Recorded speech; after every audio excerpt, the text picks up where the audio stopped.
누구나 한 번은 죽습니다. 이건 100% 확률의 팩트죠. 부자든 가난하든 권력자든 평범한 사람이든 모두가 예외 없이 이 문을 통과합니다. 그런데 참 아이러니합니다. 모두가 죽는데 죽음을 처리하는 시설은 집 앞에 있기를 꺼려합니다. 이게 얼마나 모순적인 상황인지 아십니까? 우리는 언젠가 반드시 화장장을 이용할 겁니다. 내가 직접 이용하거나 아니면 사랑하는 가족을 위해 이용하거나, 하지만 그 화장장이 내 집 근처에 들어온다? 절대 안 됩니다. 당장 반대 지폐부터 열어야죠. 오늘 다룰 이야기는 바로 이 모순에 관한 겁니다. 내 집 앞 화장장은 결사반대하면서 정작 부모님 화장할 자리가 없어서 전국 팔도를 유랑하는 원정 화장의 현실, 죽음 비즈니스의 현주소를 지금부터 탈탈 털어드립니다. 대한민국의 화장률 얼마나 될까요? 50%? 70%? 아닙니다. 2023년은 기준으로 이미 90%를 훌쩍 넘겼습니다. 10명이 돌아가시면 9명은 화장을 선택한다는 얘기죠. 이게 얼마나 급격한 변화인지 아십니까? 2000년대 초반만 해도 화장률이 40% 정도였습니다. 당시만 해도 어떻게 부모님을 불에 태우냐, 조상님 뼈를 가루로 만드냐며 매장을 선호했죠. 유교 문화권인 우리나라에서 매장은 당연한 선택이었습니다. 그런데 뭐가 바뀐 걸까요? 첫째, 땅값이 미친 듯이 올랐습니다. 묘지 하나 쓰려면 수천만 원은 기본이에요. 둘째, 정부가 매장을 규제하기 시작했습니다. 산을 마구잡이로 깎아서 묘지를 만들 수 없게 됐죠. 셋째, 사람들의 인식이 변했습니다. 화장이 더 위생적이고 환경적이고 경제적이라는 걸 알게 된 거예요. 그래서 이제는 그냥 기본값이 화장입니다. 누가 매장하겠다고 하면 오히려 이상하게 봐요. 아, 돈이 많으신가 보다. 아니면 특별한 종교적 이유가 있나 보다. 문제는 수요는 이렇게 폭발했는데 시신을 태우는 시설은 턱없이 부족합니다. 전국의 화장장 숫자를 세어보면 60개 정도밖에 안 돼요. 인구 5천만 명이 사는 나라에서 연간 30만 명 이상이 돌아가시는 나라에서 화장장이 60개입니다. 더 심각한 건 지역별 불균형이에요. 수도권에는 사람이 절반 가까이 모여 사는데 화장장은 손에 꼽을 정도죠. 서울에 몇 개 있을 것 같아요? 딱 2개입니다. 천만의 서울에 화장장 2개. 이게 말이 됩니까? 그러니까 어떤 일이 벌어지겠어요. 예약 전쟁이 시작되는 겁니다. 장례 지도사가 컴퓨터 앞에 앉아서 이하늘 시스템에 접속합니다. 서울시립 승화원부터 검색하죠. 화면을 보는 순간 한숨이 나옵니다. 빨간색 마감 표시가 3일 후에도 박혀 있어요. 그럼 경기도는 어떨까요? 용인 역시 마감, 수원, 성남 전부 꽉 찼습니다. 이제 선택지가 좁아집니다.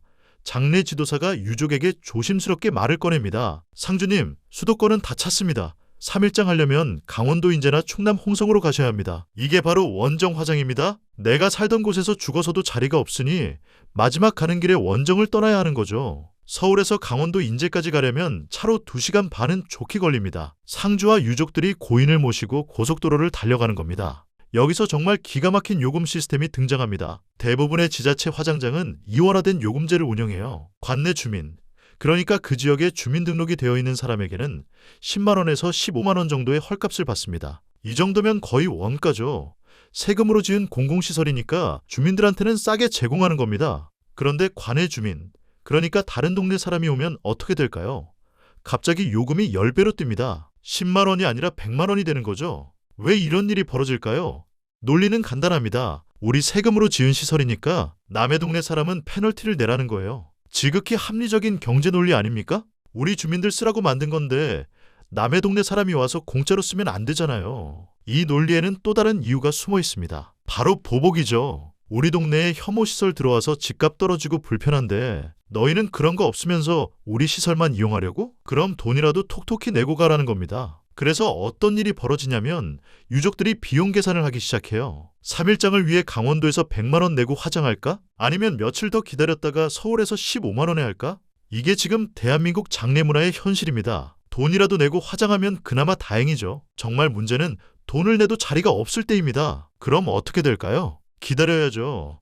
장례식장 안치실 냉장고에서 4일, 5일, 심하면 일주일씩 대기하는 시신들이 생겨납니다. 죽음마저 줄서기를 시키는 사회. 콘서트 티켓 구하기보다 화장장 자리 구하기가 더 어려운 나라. 이게 2025년 대한민국의 민낯입니다. 그리고 이 문제는 앞으로 더 심각해질 겁니다. 왜냐고요? 베이비붐 세대가 이제 본격적으로 고령화되고 있거든요. 1955년부터 1963년 사이에 태어난 이 세대. 한국전쟁 이후 출생률이 폭발하던 시기에 태어난 사람들이 지금 60대 후반에서 70대 초반입니다. 통계청 자료를 보면 2020년에 연간 사망자가 30만 명이었는데 2030년이 되면 40만 명을 넘을 것으로 예상됩니다. 2040년에는 50만 명이 넘을 거라고 해요. 지금도 화장장이 부족해서 난리인데 앞으로는 어떻게 될까요? 자, 그럼 해결책이 뭘까요? 간단하잖아요. 화장장을 더 지으면 되잖아요? 수요가 부족하면 공급을 늘리면 되는 거 아닙니까? 경제학의 기본 아닙니까? 근데 그게 안 됩니다. 여기서 등장하는 경제학 용어가 있습니다. 바로 님비, 내 뒷마당엔 절대 안 돼. 님비 현상은 비단 화장장만의 문제가 아닙니다. 쓰레기 소각장, 하수처리장, 교도소, 정신병원, 심지어 장애인 시설까지 사회적으로 필요한 시설인 건 모두가 인정하는데 내 동네에 들어오는 건 절대 반대하는 겁니다. 그런데 화장장은 이 중에서도 특히나 반대가 심합니다. 왜일까요? 죽음과 직접 관련되어 있기 때문이죠. 사람들은 죽음을 기피합니다. 죽음을 떠올리는 것 자체를 불길하게 여기고 죽음과 관련된 모든 것을 멀리하려고 해요. 그래서 화장장 건설 계획이 발표되면 어떤 일이 벌어지냐면 주민들이 즉각 반대대책위원회를 구성합니다. 현수막을 내걸고 서명운동을 하고 구청 앞에서 집회를 엽니다. 심지어 공사 현장 입구를 막고 들어눕기도 하죠. 이 사람들이 반대하는 명분은 주로 이렇습니다. 화장장에서 나오는 매연이 우리 아이들 건강을 해친다. 교통량이 증가해서 소음이 심해진다. 장례 차량이 늘어나서 교통체증이 생긴다. 환경이 오염된다. 그럴듯하게 들리죠? 하지만 솔직해집시다. 이게 진짜 이유일까요? 실제로 화장장 근처에 가보면 알 수 있어요. 공기가 나쁘지도 않고 소음이 있는 것도 아니고 그냥 조용한 건물 하나가 서 있을 뿐입니다. 그럼 진짜 이유는 뭘까요? 답은 명확합니다. 내 집값 떨어지니까입니다. 부동산 시장에서 장례식장이나 화장장은 이른바 비선호시설 1순위입니다. 부동산 중개업소에 가서 물어보세요. 근처에 화장장 있는 아파트 시세 어때요? 대답은 뻔합니다. 다른 곳보다 10%에서 20% 정도 낮게 형성됩니다. 왜 그럴까요? 심리적 거부감 때문이에요. 아무리 화장장이 깨끗하고 조용해도 사람들은 죽음과 관련된 시설 옆에서 살고 싶어 하지 않습니다. 집을 사러 온 사람이 창문 밖을 보다가 화장장 굴뚝이 보이면 바로 발길을 돌리죠. 이게 곧장 매수 심리를 위축시키고 그게 호가 하락으로 이어집니다. 내가 30년 동안 열심히 일해서 모은 돈으로 산 아파트가 화장장 하나 들어온다고 몇천만 원씩 가치가 떨어진다면 어떻겠어요? 누가 가만히 있겠습니까? 그래서 사람들이 반대하는 진짜 이유는 이겁니다. 내 자산 가치가 깎이니까, 내 재산이 손해를 보니까. 환경이나 건강은 명분일 뿐이고 속내는 결국 돈입니다. 이걸 비난할 수만은 없는 게 사실 당연한 반응이거든요. 누가 자기 집값이 떨어지는 걸 좋아하겠어요? 자본주의 사회에서 부동산은 곧 자산이고 자산 가치를 지키려는 건 인간의 본능입니다. 하지만 여기서 모순이 생깁니다. 모두가 화장장을 이용해야 하는데 아무도 화장장을 자기 동네에 두려고 하지 않으면 결국 화장장은 어디에도 못 지어지는 거죠. 실제 사례를 하나 들어드릴게요. 서울 서초구 원지동 추모공원. 기억하십니까? 이 시설이 지어지기까지의 과정은 그야말로 전쟁이었습니다. 계획이 처음 발표된 게 2003년이에요.